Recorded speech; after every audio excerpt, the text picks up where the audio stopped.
All right, I've got a lot of stuff to say.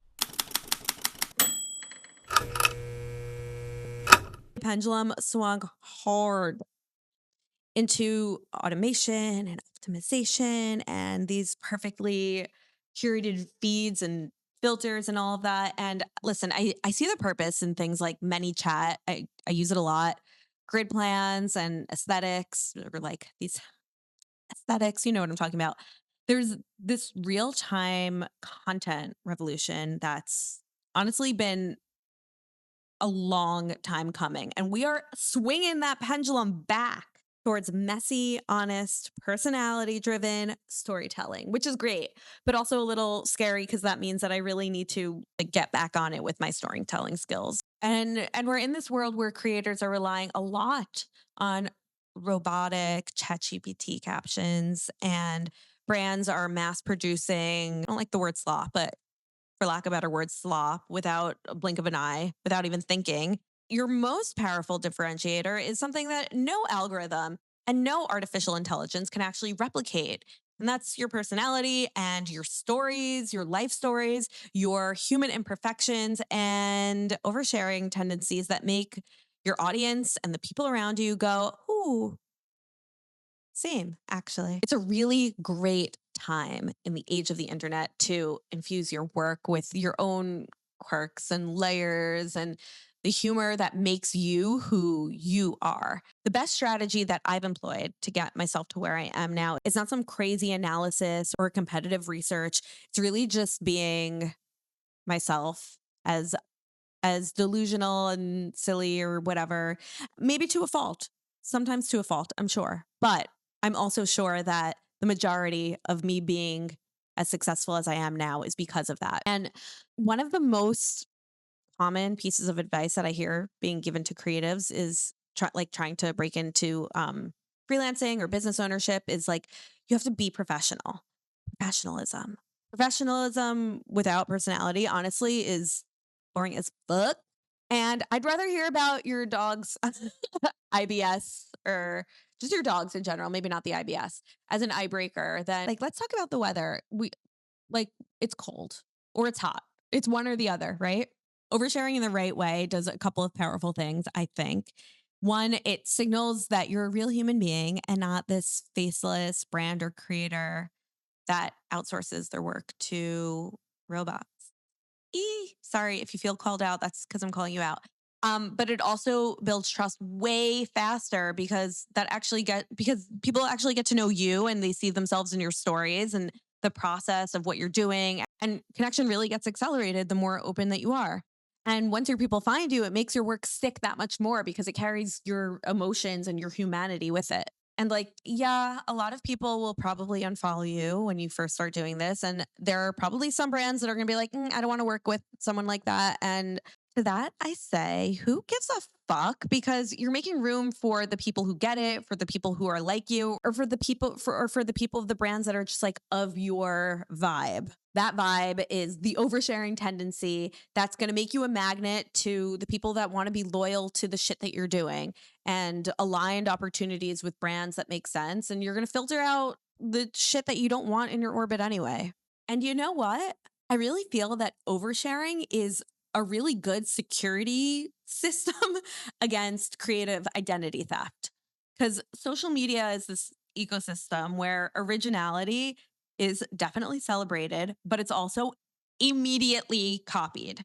So the day that you post this very personal to you, clever idea, it's a second later, it is repackaged into a trend or by somebody who's never lived a day of your life or experience. And it's frustrating. I don't know one creative that this hasn't happened to in some capacity. But in defense of doing this, even if people are going to try to copy you, you're embedding your creative fingerprint directly into your work or your feed or your portfolio, whatever it is. It is you. That is your creative DNA. Your jokes, your contradictions, the embarrassing stories, your weird opinions, the cadence of how you speak and who you are, all of those micro moments can't be stolen. They can be imitated for sure, but without your own lived context, they really lose the impact. the copycats are putting out the very surface level replica trying to pass off as authenticity. They're the Timu version, so to speak. And this is where oversharing becomes an unlikely form of creative security because your personality is the backbone of your art. When that happens, people recognize your style or how you speak and things like that before they even read your name. And in turn, your ideas feel like they can only come from you. So, oversharing about your go-to coffee order or your yellow crayon hyperfixation, you know the girl I'm talking about, will actually amplify your creative identity. And the opportunities that come your way will probably end up being like crazy weird or crazy aligned or like unbelievably cool. I think my portfolio and my experience is definitely proof of this because like I've been invited to like influencer events with hemorrhoid creams and Vagisil. But I was also invited to Pantone's Color of the Year party, and I did a partnership with Adobe and Pinterest, and that's range, baby. And that could have only happened because brands weren't just buying into my content as like surface level, but my personality and who I am as a person and what I talk about. And listen, the Vagisil and hemorrhoid cream of it all, yeah, that speaks levels to what I am open about online, but it got me places and that's what I'm interested in. But if I hadn't shown up online exactly as myself, exactly who I am, none of those doors would have opened because brands don't want to hire a creator that they can't actually see. And this is the stuff that the internet remembers and that nobody can steal as a whole. Also, when you share more, people trust you more. Trust is built through the paired consistency and knowability. So oversharing allows people to see how you think, but also what you value, right? Like what hill are you willing to die on? What do you think is the funniest thing in the world? What are you struggling with? And how do you navigate your life and in my case, creative entrepreneurship, the imperfections and obviously the honesty behind it. Real authenticity is a trust accelerator. And that is truly the foundation of authority because your voice is going to attract your community and your community is the people who want to work with you or buy from you or just root for you and be around you. It's funny because I think it's so different from traditional marketing, but when you overshare responsibly, not recklessly, you become more marketable, right? Opportunities land for creators with reach, yes, but even more so with relationships and relationship building. Creators who feel like a friend are far more likely to get brands' attention than people that are just hiding behind like no face, no name screens or uh, feeds, I guess. And when your audience deeply identifies with you and who you are as a person, brands know their audience well enough to know that like your audience will follow suit. And that's how you end up landing brilliantly random but lucrative ching partnerships.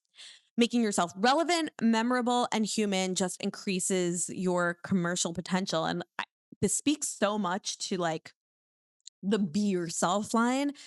That's really hard to do to show up online, be yourself in like a healthy way because you don't need to give your entire self up to an internet audience. But it speaks a lot to what brands are looking for. So like I guess the question is how do you infuse more of your personality into your work without getting the overshare hangover? Well, lucky for you, I actually wrote a few of these down. This part is a little scripted and I am going to read off a thing because I can't remember everything.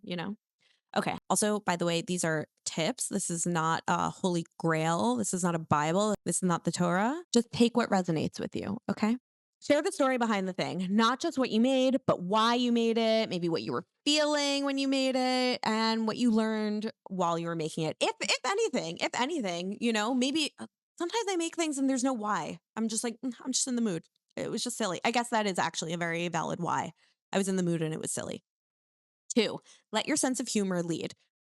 Okay, for me, this comes naturally. I am a humor based human being, but I know that it's not super easy for a lot of people. But I think having a sense of humor is like part of the human condition. Like those weird jokes are part of your brand and who you are. Use them. Talk about your mistakes. vulnerability makes your expertise relatable because nobody's perfect. Even when somebody's at the top of their fucking game, they're not perfect. And they started somewhere and they definitely, not probably, definitely made mistakes along the way. So share your mistakes. Let people learn from your mistakes. Okay, next, do not aim to please everybody. I'm not going to go as far as to say you need to be polarizing because that could get a little bit toxic. But like a polarization or like taking a stance on like literally anything builds connection. And being bland and not taking a stand on anything is boring and it doesn't build anything. It builds nothing. Okay, so now you have all these ideas and that's great, but you're like, how do I start oversharing in a way that feels authentic but also strategic and also connects me to the right people but also doesn't cross a boundary into me feeling like I'm going to regret talking about literally anything online or just, I don't know, like oversharing to the point of like giving yourself up. So I created this little filter for myself to help me think before I share. And it's allowing me to share things that build trust and share my personality and the human that I am. But it also protects my own emotional safety and my relationships and my brand in the long term. So it lives in three different tiers or like three different levels. I don't know, whatever you want to call it. Tier one, safe overshare. This is the green light across the board. Anything that falls into this green light, go ahead, share that shit, baby. These are specific, but not overly sensitive details that build personality, trust, and reliability without you risking like the emotionality. It's like you're not going to feel bad about it at a later date. So things like this include your own creative process and the chaos with it, some of your behind the scenes process, some childhood stories with a lesson, maybe personal preferences, rituals, whether that's like in your life or in your work, um, some of your like funny fails and light self-deprecating humor if you're into that sort of thing. And I am. So the rule of thumb is if a stranger said it to you and you didn't feel hurt by it, then it's safe. And for me, this is this is like the gold standard of content because it's highly memorable and there's a high connection rate. And for me, I think for me, I just think that for me, there's no downside. Okay. Tier two, processed vulnerability. These are stories that you want to share, but only after you've processed them. You found the takeaway, or maybe you didn't, but you've processed the immediate thing that happened, and now you can talk to them with like emotional neutrality.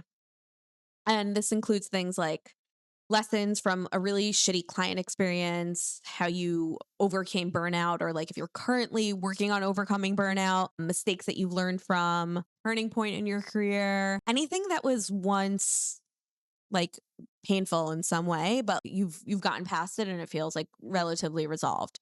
And the idea is that you should be able to talk about whatever this thing is without your nervous system going insane.